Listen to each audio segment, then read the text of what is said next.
If Greece has carried more than its share of the burden, so too has Sweden.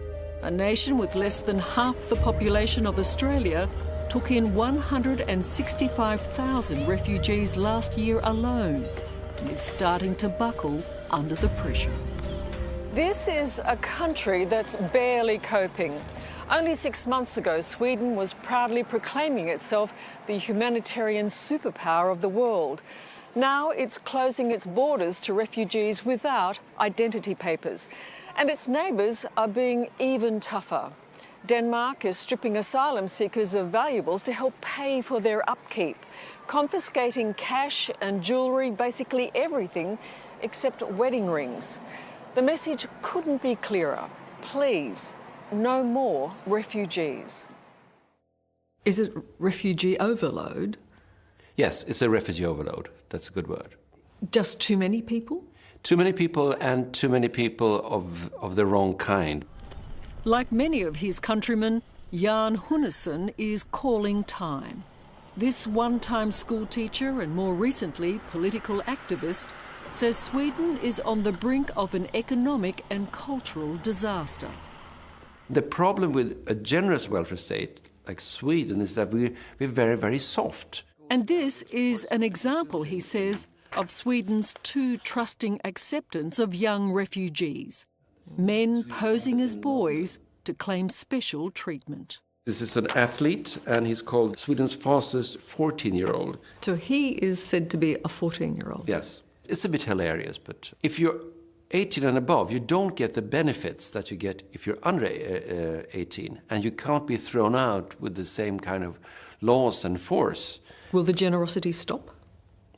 Well, if you call it that generosity to ruin your own country, yes, it has to stop, but I think we're still generous. Have you seen your fellow refugee? Yeah. Let this side down. Of course, you always have, like, really bad refugees. You know, people who just, you know, take everything for free, who cannot wait, you know, to take their chance.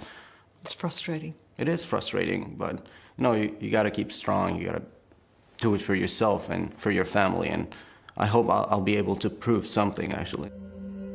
For all its generosity, Sweden is now grappling with communities of disaffected migrants who can't find jobs and have few prospects. The country's image was shattered 3 years ago when riots broke out in the Stockholm suburb of Husby. There are now 55 declared no-go zones in Sweden where police have to escort ambulances to ensure their safety. And as we found out, the temperature is similar in the suburb of Rinkeby, home to mostly Somali migrants. Within minutes of us arriving, a group of young men make it clear we're not wanted and deliberately run down our cameraman. Whoops! Nej men vad fan! Hey. Gå on! Shit! What happened? You all right? Your leg? You went out the foot. Are you all right? It's a little more hostile than I had anticipated. Okay, welcome to Rinkeby. It's also called Little Mogadishu. And is that what you're worried about for the future of Sweden? That clash, this clash? Yes, of course. Now, one of your film crew members was run over by a car here, and it took us 1.5 minutes. So yes, we're literally just out of the car, and and aggression. they didn't have any reason to do that, did they? No, well, definitely not. No. We call the police. To be honest, we hadn't anticipated such intense aggression. Our cameraman was... And even they fear their presence will be provocative. I think it's better if you go in without us, because I think it would be... very aggressive. Yeah, okay. we're young. So we will stay here, and if it That's is... fine. You watch us. Perfect. Thank you. Okay, thank you. Majority here are Muslims from East Africa, and they don't assimilate well into the Swedish culture and society, and they're unemployed, and they're poor. So you add all these factors together, and their youth are feeling marginalized and don't speak Swedish very well, so they don't get jobs or get into the Swedish youth culture either. But not everyone is hostile. Oh, okay. Yeah, my cousin lives in Melbourne. Many locals are polite and friendly and happy to talk. It's good.